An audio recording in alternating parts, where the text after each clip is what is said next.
Hi folks, thanks for joining me once again. Today we're looking at the Blitz Monstor, the Monster tank by Blitz. This is a beast of a tank and it comes with optional airflow rings so you can fit it with a 24, 25 or 28mm base, which is very handy if you're fitting this on smaller devices. Along with that, it comes with 2 mesh coils, a giant bubble glass. A big thanks to Hip Hop Juice for sending me this over for review, folks. Let's crack on.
And that was the Monster tank by Blitz. What a beast of a tank. Really is a monster.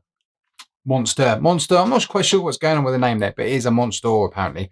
Let's start with styling and feel. Now, this is a big tank. You need to put this on something beefy, and I've put it on top of the Wismec Tinker 2 mod because it's as beefy as the tank itself. In fact, I reckon this mod should have come with this tank, quite honestly. It's pretty matchy-matchy. It's all got that big robustness going on. Styling and the feel, right. The main thing to say about this is it is a big boy tank. So you need to fit this on something big. It's styled very well. I love the slide feel on this. Once you can find the little arrows and push it across, slide and clips nicely. Not going to wiggle loose very easily.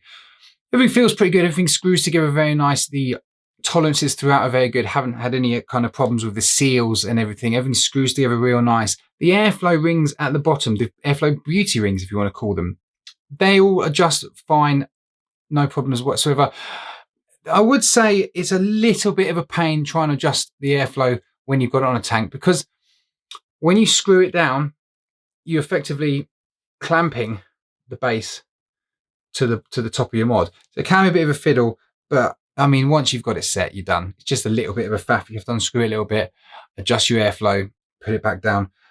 It hasn't really bothered me because I know once you do it once or twice, once you set it how you want it and you set your wattage and your airflow how you want it, job done. Yeah, I mean, it's a standard looking tank, but with this little option here with the different airflow rings, it does make it a little bit more compatible with different mods that you might own. You can drop it down to 24mm or you can whack it right up to 28 just to match your mod. Real nice indeed. Filling capacity, so you get the 4.5mm straight glass and the bubble glass, which is 6.5mm capacity. Filling up's very easy thanks to that slide top on the very easy to fill, and it takes a lot of juice. It takes a hell of a lot of juice. And the coils are huge and the coils soak up all that juice, no problem. You do drink through juice with this tank. You get a 0.2 ohm dual mesh coil, and along with that you get the 0.15 triple mesh coil, which is the coil I have in here at the minute. Now the dual mesh coil performs pretty well. Both coils wick really well. Haven't had any issues with that. Haven't had any issues with dry hits. The decent thing about this tank is the fact that it does take the Freemax coils, so you can pop them in. Now I haven't tried it with a Freemax coil, but they've generally got a good reputation and they're probably more readily available than these Blitz coils will be. So that's a great option. I'm really pleased they've done that. It's always good when different coils are compatible, especially with tanks like this that you might not be able to find the Blitz coils for. Flavor and clouds, give it a little bash, shall I? I've got it at 110 watts, which is close to the recommended. Let's go.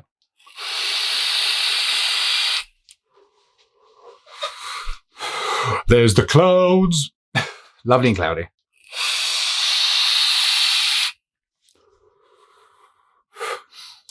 The flavour is a 6 out of 10. It's not the best flavour I've had from a Sub-Ohm tank. It doesn't match up to the Next Mesh, the OF Next Mesh. It is kind of similar to like the Gigavape Cerberus, the Vandy Vapes version of that, the one they use with the Swell kit. It's what I'd call a kit tank. The flavour's good, just not the best. But at 110 watts, the vapour production is just immense. In fact, let's go up a bit more. Let's go 130. 130?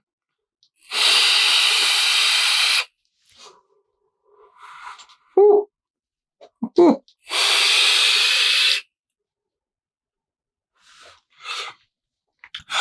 I love a good cloud, and this tank certainly does that. And the flavour is good. The flavour is good. It's just not the best, but it is very good. Now, I reckon with the Freemax coils, you're gonna cloud the room up. You're gonna really enjoy it because the coils, the Freemax coils, are very good. I think there's a quad or a quintuple coil that's come out. I haven't tried it yet.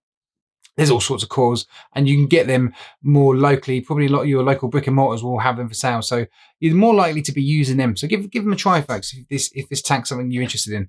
Now, the airflow, I've kind of gone over the airflow, the different airflow rings, fully adjustable. It's just fine. You just have to loosen the tank off of the mod to make that adjustment, but it's fairly straightforward. Now, with regards to maintenance, no problems whatsoever. All comes apart nice and easily. All cleans up very well. No leaks, no nothing. I haven't really had any problems. I haven't really had any problems with anything to do with that. Anything to screw it together. As long as you screw it up nice and tight, but not too tight. Don't crush your glass. Everything screws together nice. Everything goes together well. Everything cleans up really nice. No problems whatsoever. So what are my final thoughts on the Monstor tank by Blitz? It's a big boy tank with big coils. It can take the Freemax coils, which is great. I've quite enjoyed using this tank. As much as the flavour isn't quite where I'd like it to be, it's still at an acceptable level, and it certainly delivers that flavour. The only issue I find is because these coils demand so much wattage, you're going to cane through your batteries, which for some of you might be a bit of a con, especially if you're taking this tank out for the day with your mod with just 2 batteries, and that's going to be you for the day, and you've got no option to charge it, and you've got no spare batteries. That might be a bit of a downside for you. But if you've got a couple of spare batteries, you're not going to have a problem. Now, you can vape these down a bit lower. Look, if I put it down to 75 watts, which is generally what I vape at, 75 watts, my battery lasts me pretty much all day, or at least until I get home. This is a 0.15 coil. Let's give it a little bash. You're still getting vape production. You still get a nice tickle in the throat. You're still getting the flavour. It's a cooler vape, of course, at that lower wattage. It's just about doing the job. So, yeah, you could do that. Now, it's worth definitely looking at some of them Freemax coils. You might find one that's a higher resistance, maybe a 0.3 or something like that. I'm not quite sure what. There's loads available. So go check them out. A 0.3 coil, 75, 80 watts would last you all day. And this tank with the airflow it delivers, which is, especially when wide open, is nice and airy, but not too airy. You're going to thoroughly enjoy this tank. Now, I believe this is available at Hip Hop Juice. Punch in the discount code FLATCAP, all in capitals, and you get a cheeky little discount as well. I hope that's helpful, folks. If it was, hit the like button or subscribe if you fancy it. Of course, you can see my latest video there and a random one there. And a big shout out to my patrons. Thanks so much for supporting the channel. I'm FlatCap Vapor. Thanks for watching.